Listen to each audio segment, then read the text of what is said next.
Lamusiza nnyo mwebale kujja. Essaawa eno tuli wano ku UNMF nga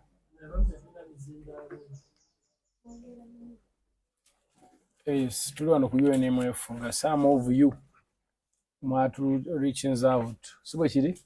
Okubaako bye mumanya on the meeting happened yesterday at Serena ng'etegekebwa National Planning Authority okulaba nga tugezaako okulaba nga creative economy eteekebwamu amaanyi okusobola okuba nga contributinga oba ekola omulimu gwayo gw'erina okukola ku GDP okulakulanya bannayuganda okutwaliza wamu.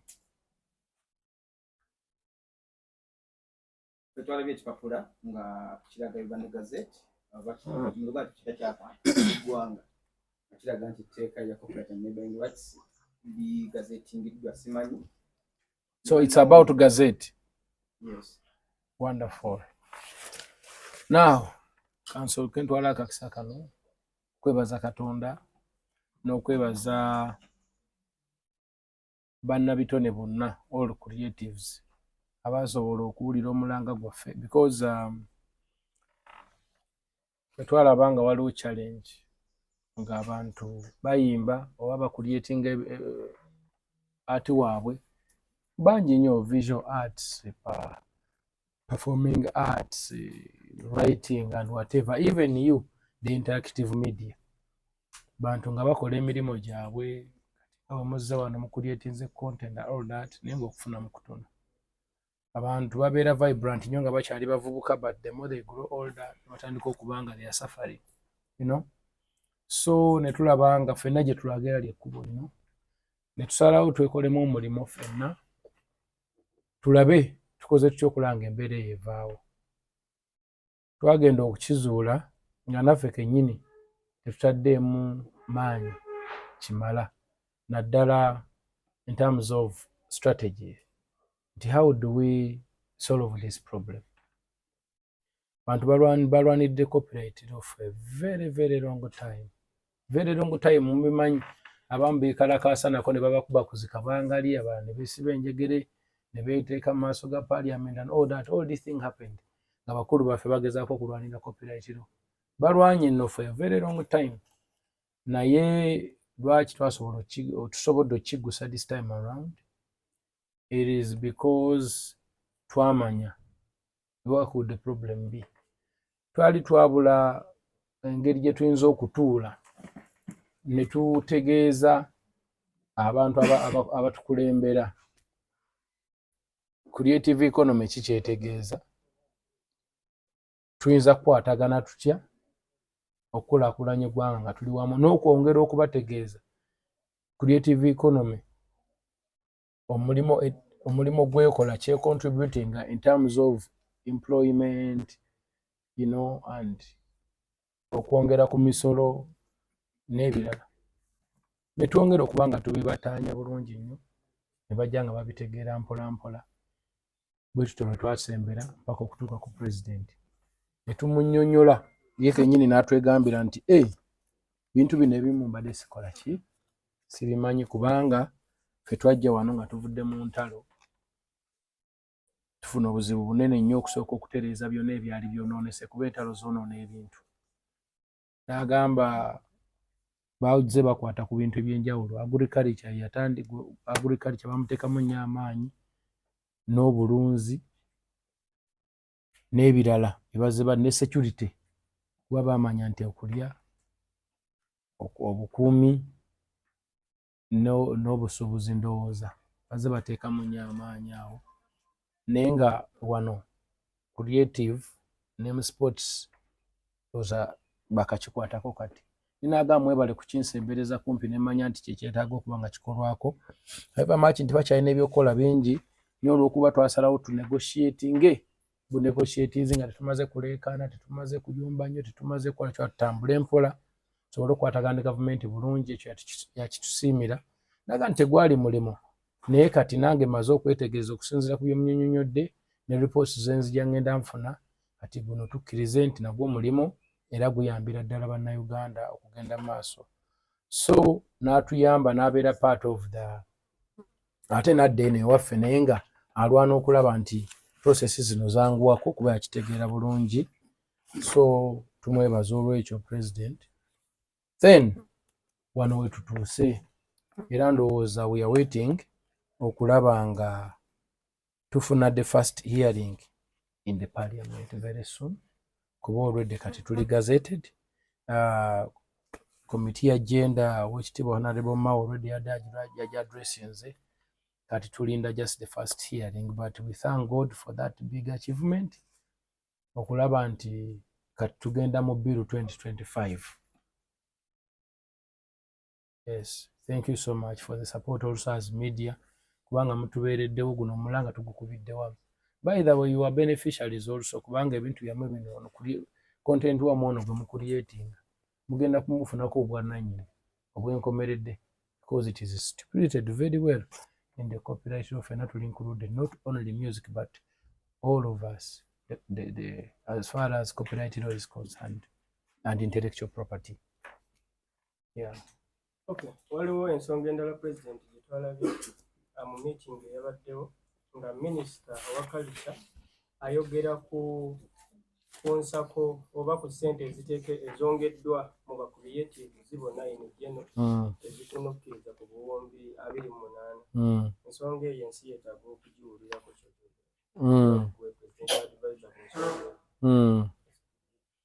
kale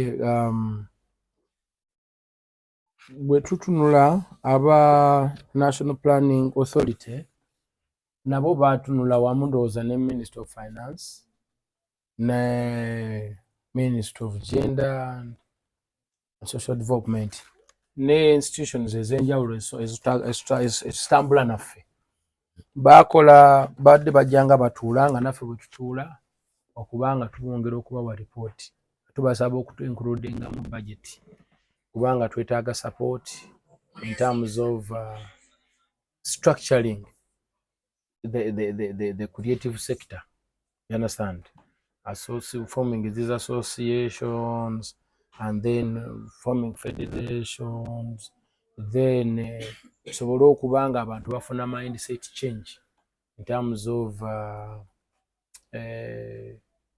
so many things, including how people can manage themselves and how they can take this business very serious. Because most of creatives badde bagendera nnyo ku showbiz ne beerabira the business part of it. So abantu beetaaga okuyigiriza ebintu bingi, including laws, then discipline in different way, okusobola okuba nti omulimu gwaffe tuguuseekamu ekitiibwa n'amaanyi. So skilling, okulaba nti abantu beeyongera okumanya from day one nga tannayingira mu industry ategeere kino kitegeeza ki. Ne mbadde mujja mulaba for oluusi tuveeyo mu ghetto abasinga no much education to speak of and all that, tukuba zi hits sometimes ne tulamu okumanaginga ourselves in terms of so many aspects, you know. Naye kati bwe tuba tusobodde okuteekawo skilling centers, tusobola okuteekawo cultural centers in different areas, ne tuteekawo workshops ez'enjawulo, abantu baffe basobola okubeera nga boozeemu ne bakola guno omulimu professionally, ng'era batambula bulungi, n'otawulira nnyo nti bano baalwanye beekubidde wali, bano bali mu media boogera bisongovu, oba okitegeera. Nga bw'olaba era engeri abantu gye bazze bajja beekwatamu nga si nnungi, naye kati tuli mugezaako okulaba nti tuwozaamu tusobole okufuna a very vibrant music industry like never for all creative sector at large. So kyova olaba baatu-includinze, era okusaba kwaffe twebaza okuba nti nno twebaza gavumenti okuba nti yakkiriza naye tutuorganizinga nti gye tuli era tukola omulimu gw'amaanyi, batu-includinga mu budget, not only music. Wakati wano tuli ku kitebe kya music, but all creatives in general, all domains. Kubanga domains nyingi nnyo wano ezigenda okuba nga zifuna obuyambi obwo, visual arts, visual and visual arts and crafts, performing arts, audiovisual and interactive media, those are Mugwao, design and creative services, creative writing and publishing, culture and natural heritages. Of course, niba including our related domains, that is tourism, sports and recreation. So fenna tuli bulungi, not only music. Yes. Okay. Mu bigambo minisita byayogedde twawuliddemu wadde nga kitugattiramu ffenna n'abalala bonna abakozi ba firimu n'abalala, naye waliwo we yayogeredde mbu oweewola nozzaayo. Munnamawulire ajja kwebuuza nti bwe mbanga akasente ako kazze nengenda nenfunayo oba wa firimu nkazzaawa bwe mbanga ntandise okukakozesa. Kuba yayogedde ku ka interest n'okubeera nga kalina okuddizibwayo. One, we are going to benchmark mostly from the UNMF structure in terms of SACCO. We are doing very well. For us, we understood the problem and how to solve it in terms of support. So, netutandikawo SACCO. SACCO gye twatandikawo omuntu tujja ne tumwasesinga n'atulaga engeri gy'ali mu kukola ebintu bye, n'aleeta ne tucheckinga their catalog, ne tucheckinga ki, not because mbu bagenda bireeta eno tubikwata or something, no, but tuba tulina engeri gye tugenda okukolagana nabo in terms of good relations. You understand? So bwe tubawo akantu kano era abantu bali mu kuzza mpola mpola, tumuwa okusinziira ku maanyi ge nga bw'ayimiridde n'asobola okuba nga ateekayo ko mu mulimu, ate bw'ajjamu n'atuwaako akatono naye n'agenda n'akulaakulanya omulimu gwe. Tekyetaagisa lot. It just need to be committed and serious. No manya nti you need from here today and then tomorrow. Ate n'ekirala, it is not for only us who are here right now, but even the coming generation. So it's all about discipline basically. Si kyamaanyi nnyo saagala otye nti webaana bakozeyo akantu, bannamawulire beekozeemu omulimu, balina aba entertainment beekozeemu omulimu, beekozeemu SACCO, basobola okujja ate gw'otidde ate nezaayo nti it's all about discipline. Oba ogyeyo obukadde 2 oba 3, making sure ogenda oteeke mu mulimu gwe, oba oguze equipment, you work hard. When you start earning maybe online or something, then you pay slowly. Kisingako okuba nga tolina ogenda kujja ka support. So ndowooza enkola nnungi nnyo, but we can benchmark from UNMF SACCO.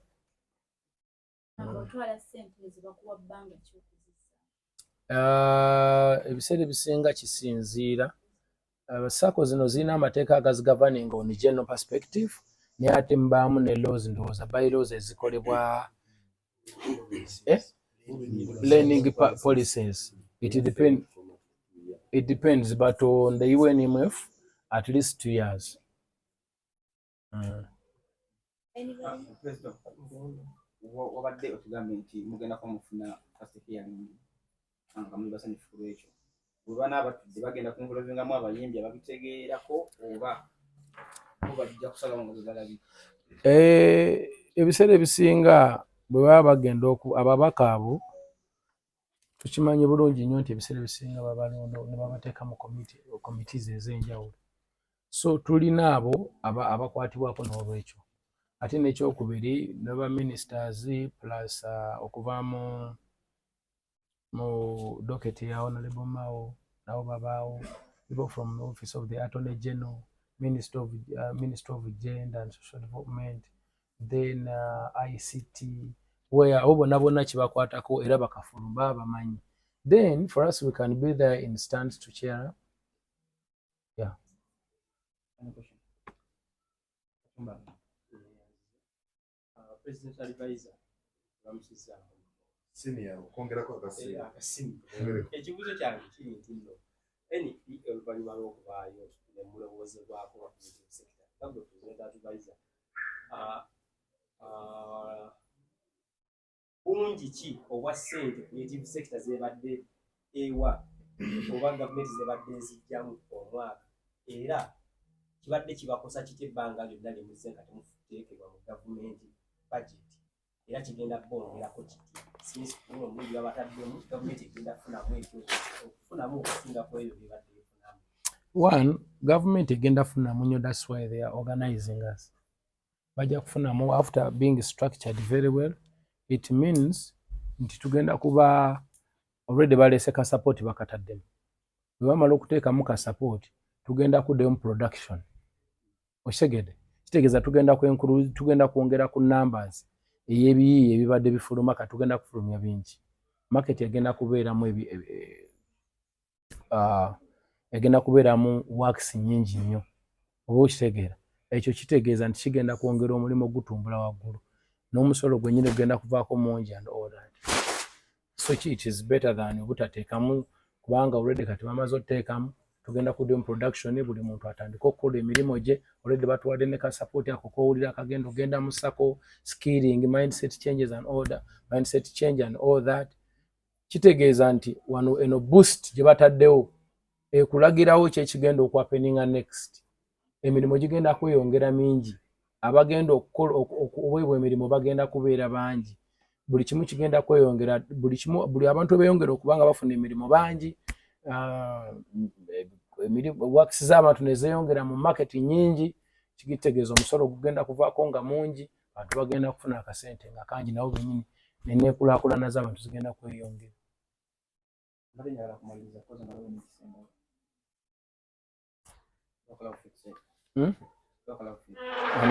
Mpozi kalaako enjagala okuzzaayo okugamba abantu baffe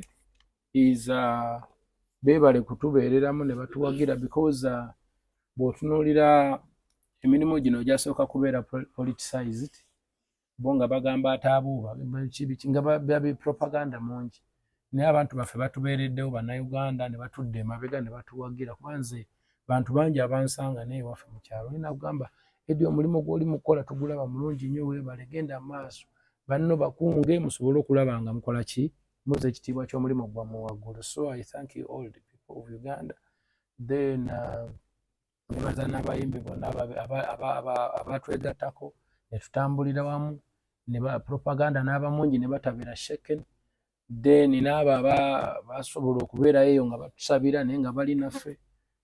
We thank you all. So it's time also to come tusobole okuba nga tukolera wamu to make sure that all this bikolwa bulungi and we benefit from it. Otherwise abantu basobola okukwata funds zino and all that ne bazikozesa bubi, but if we are united and we work closely together we can follow up to make sure that service delivery ebeera nnungi kubanga ate ebiseera ebisinga oyinza okunaaba mu ngalo n'otalya mmere naye senga tuba tulemeddeko ne tufollowing up abantu bajja kufuna ebyetaago bino basobole okuba nga kigendererwa kyaffe kituukirira bulungi. So the struggle continues. This is not the end. The struggle continues and very aggressively.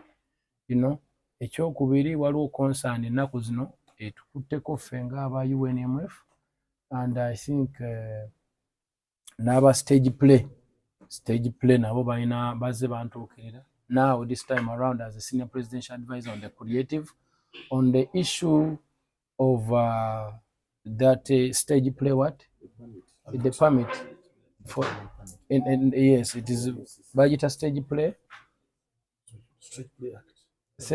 it is elimu UCC, so you have to pay some amount of money 100,000 okukkiriza okustaginga show.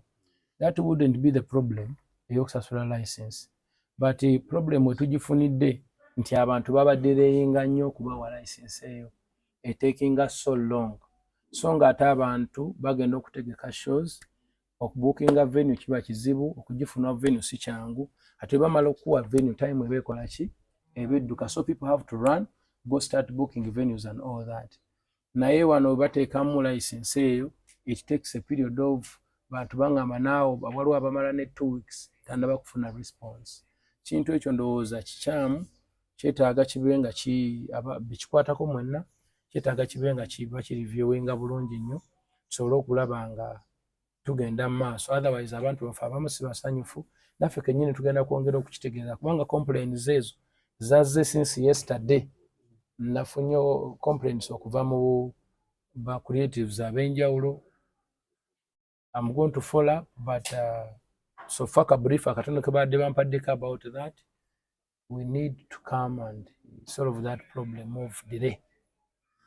Yes. Okay, waliwo kamu akasembayo ku nsonga eri eya ssente.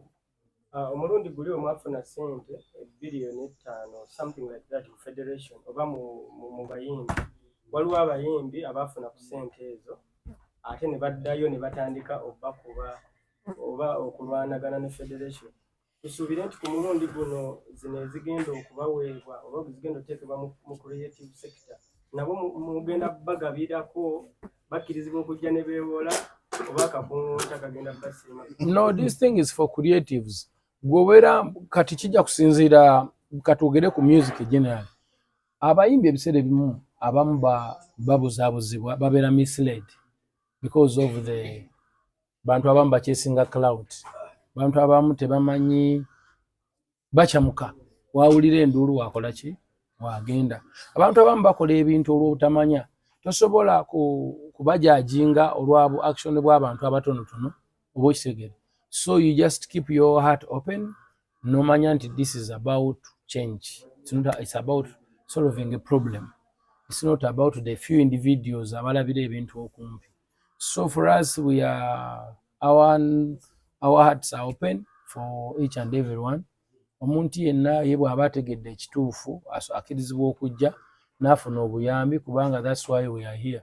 We are at their service.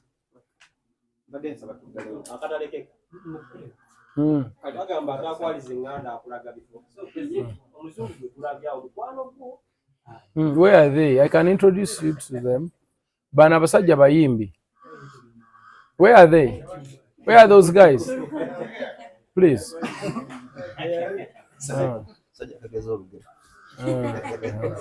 Waliwo abantu bangi abatannategeera that issue of copyright law management system gye twakwataganira wamu n'abakugu ba scientist ne tu brainstormingira mu tugizimba. Abantu abamu tebannagitegeera, but what we are going to do tujja kusooka ne media briefing tujje tubasomese what is all about mugitegeere bulungi, then namwe musobole okutuyambako okubanga mutegeeza bannayuganda. Then from there tugenda kukola consultation gundi ani tugenda kukola awareness tutambule in all our sub-regions okubanga tutegeeza abantu bano how they are going to benefit from it, because it's a very, very good thing. It's going to change the livelihood of musicians. Genda kuyamba nnyo abantu. So let me take this opportunity to introduce you my friends. Sukari is from Jamaica, Kingston. He has one of the biggest band in California. And then, yes. And then we have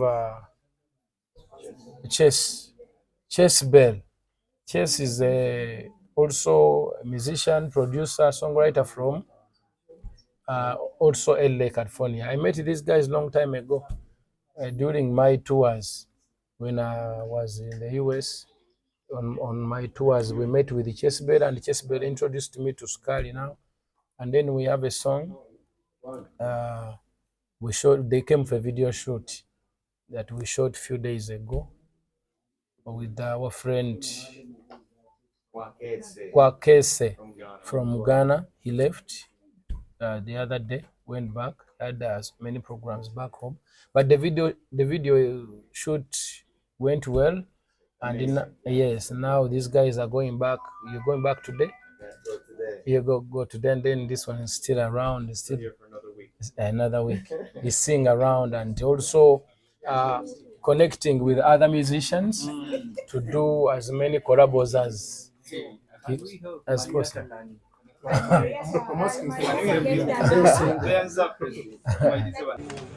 So this is Sukari. Sukari, even in Sukari in Uganda we call it Sukari, India Sukari, Jamaica Sukari, but it's still sugar. It's sugar. Yeah. Sweet. Yes.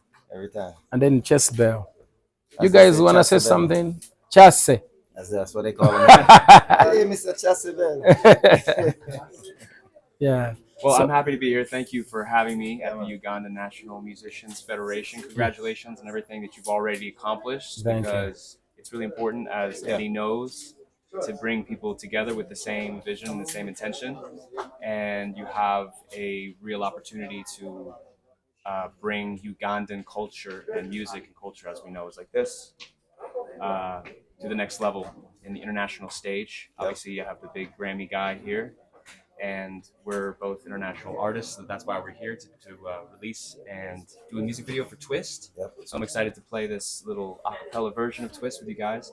But really, it's amazing to have group of people from all over Africa that are going to be able to cohesively design how you figure out how to make a living off of being an artist, because it's one of the most fruitful things you can do if you are an artist, to do what you want to do the rest of your life. And it takes a tribe, it takes a team, it takes cohesion, you know. Unity. So yeah, congrats on what you've built already, and I'm really excited for the future of this.